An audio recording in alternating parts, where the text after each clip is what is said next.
Hi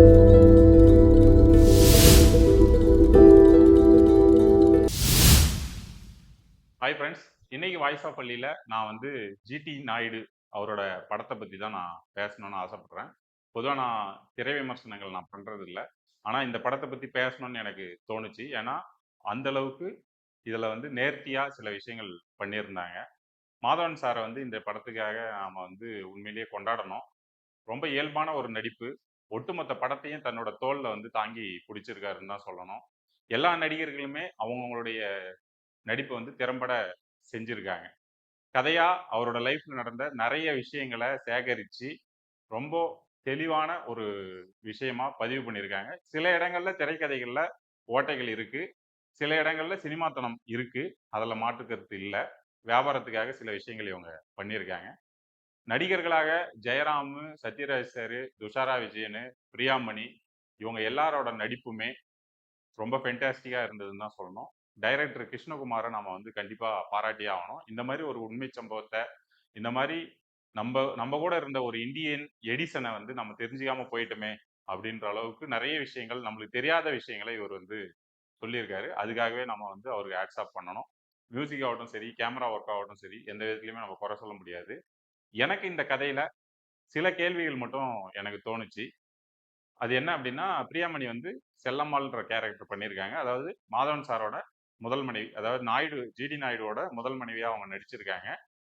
அவங்க வந்து ஒரு கட்டத்துல வந்து இவரோட விஷயங்களுக்கு, அதாவது இவங்களோட லைஃப் ஸ்டைலுக்கு, இவரோட வாழ்வியலுக்கு அடாப்ட் ஆக முடியலன்னு சொல்லிட்டு, நான் பிரிஞ்சிடுறேன். உங்களுக்கு ஏத்தா மாதிரி ஒரு பொண்ணை நீங்க கல்யாணம் பண்ணிக்கோங்க அப்படிங்கிற மாதிரி ஒரு விஷயத்த காட்டியிருப்பாங்க. அந்த விஷயம் மட்டும் எனக்கு ஸ்ட்ராங்கா இல்லையோ அப்படின்ற மாதிரி தோணுச்சு. ஏன் அப்படின்னா, செல்லம்மாள் தான் இவர் ஃபர்ஸ்ட் ஃபர்ஸ்ட் மோட்டார் சைக்கிள் வாங்கணும்னு சொல்லிட்டு ஆசைப்பட்டப்போ, தான் சேர்த்து வச்சிருந்த கை காசை கொடுத்து மோட்டார் சைக்கிள் வாங்குறதுக்கு ஹெல்ப் பண்ணுவாங்க அப்படிங்கிற மாதிரி ஒரு சீன் இருக்கும். அதே போல இவங்க 2 பேருக்குமான விஷயங்கள்லாம் வந்து ரொம்ப ஸ்ட்ராங்கா இருக்கும். அவங்க எந்த இடத்துலயும் சண்டை போட மாட்டாங்க. ரொம்ப லவ்வபிள் கப்புலா தான் படத்துல காமிச்சிருப்பாங்க. தன்னோட ஒய்ஃப் செல்லம்மாளுக்கு வந்து உடம்பு சரியில்லைன்னோனே, இவர் பருத்தி ஆலை வந்து திறப்பு விழாவை தள்ளி போடுவாரு. "உன் உடம்ப விட பருத்தி ஆலை திறப்பு வந்து முக்கியம் இல்ல" அப்படின்னு சொல்லுவாரு. அப்படிப்பட்ட சீன்ஸ்லாம் வச்சுட்டு, திடீர்னு வந்து இந்த அம்மா வந்து விலகுறேன்னு சொன்னோனே, அவர் அத அக்செப்ட் பண்ணிட்டு, அடுத்த சீன்ல பார்த்தீங்கன்னா, துஷாரா விஜயன கல்யாணம் பண்ணிக்கிற மாரி காமிச்சிருப்பாங்க. எனக்கு இன்னொரு கொஸ்டின் என்ன அப்படின்னா, செல்லம்மாள விட துஷாரா விஜயன் கேரக்டர் வந்து ஏன் அவங்கள சூஸ் பண்ற அளவுக்கு மெயின் காரணம் எதையுமே இதுல சொல்லலையோ அப்படின்றது எனக்கு வந்து ஒரு விஷயமா இதுல பட்டுச்சு. அதுக்கப்புறம் பிரியாமணி கேரக்டர், அதாவது செல்லம்மாளோட கேரக்டர் படத்துல எங்கேயுமே இல்ல. அவங்களுக்கு ஒரு குழந்தை இருக்கும், பெண் குழந்தை. அத பத்தியும் எந்தவித இன்ஃபர்மேஷனும், தகவல்களும் இல்ல. செகண்ட் ஒய்ஃப் ஆன துஷாரா விஜயன், அவங்க பசங்க, அதாவது ஒரு ஆண் குழந்தை, பெண் குழந்தை, கோபால்னு ஆண் குழந்தை. இவங்கள பத்தியான விஷயங்கள் தான் படத்துல இருக்கே தவிர, முதல் மனைவி என்னானாங்க, மக்களுக்காகவும் நிறைய விஷயங்கள பண்ற ஜிடி நாயுடு.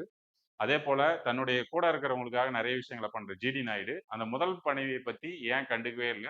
அதுக்கப்புறம் என்ன ஆச்சு, ஏது அப்படின்றது ரியல் லைஃப்ல என்ன நடந்ததுன்னு தெரியல. பட் படம் பார்க்கும்போது எனக்கு அந்த ஃபீல் தோணுச்சு. அது மட்டும் தான் எனக்கு நெருடலா இருந்தது. சில இடங்கள்ல கொஞ்சம் லாஜிக்கல் ஓட்டைகள் இருந்தது. மத்தபடி படமா ஒரு நல்ல படம். ஸோ திரைக்கதையில மட்டும் சில மாற்றங்கள் பண்ணியிருந்தா, இது மிகப்பெரிய வெற்றி அடைய வேண்டிய ஒரு படமா தான் நான் கருதுறேன். இந்த படத்துக்கு டயலாக் வந்து ரைட்டர் முகில் எழுதியிருக்காரு. அவருடைய ஆல்ரெடி வரலாற்று ஆய்வு கட்டுரைகள், வரலாற்று சம்பந்தப்பட்ட புத்தகங்கள்லாம் நான் படிச்சிருக்கேன். ரொம்ப சிறப்பான எழுத்தாளர். இந்த படத்துலயும் அவரோட வேலைய ரொம்ப கரெக்ட்டா பண்ணியிருக்காரு. எல்லாருமே அவங்கவங்க வேலைய கரெக்ட்டா பண்ணியிருக்காங்க. ஸ்க்ரீன் பிளே மட்டும் இன்னும் கொஞ்சம் நல்லா பண்ணியிருக்கலாம்னு எனக்கு தோணுச்சு. ஒட்டுமொத்தமா பார்த்தீங்கன்னா, இது வந்து ஒரு ஃபீல் குட் டிராமா. நம்மகிட்ட நம்ம கூடவே இருந்த ஒரு இந்தியாவோட எடிசன பத்தி நாம தெரிஞ்சுக்கிற ஒரு பெரிய வாய்ப்பு இந்த படம். ஸோ நாங்கலாம் சின்ன வயசா இருக்கும்போது காந்தி படத்த வந்து ஸ்கூல்ல கூட்டின்னு போவாங்க. காந்தி படம் பார்த்து தான் நாங்க காந்திய பத்தி நெறைய விஷயங்கள் தெரிஞ்சுக்கினோம். அதே மாரி இந்த படத்த எல்லா ஸ்கூல்லயுமே வந்து கூட்டின்னு போய் காமிக்கணும், பசங்களுக்கு காமிக்கணும் அப்படின்னு நான் வேண்டி கேட்டுக்கிறேன். பள்ளிக்கல்வித்துறை இந்த முன்னெடுப்பை எடுக்கணும்னு நான் இந்த சமயத்துல சொல்லிக்கிறேன். மாணவர்கள் எல்லாரும் பார்க்க வேண்டிய படம். பெரியவங்கள்ல அவர பத்தி தெரியாதவங்க நெறைய பேர் இந்த படத்த பார்க்க வேண்டிய படம். நன்றி.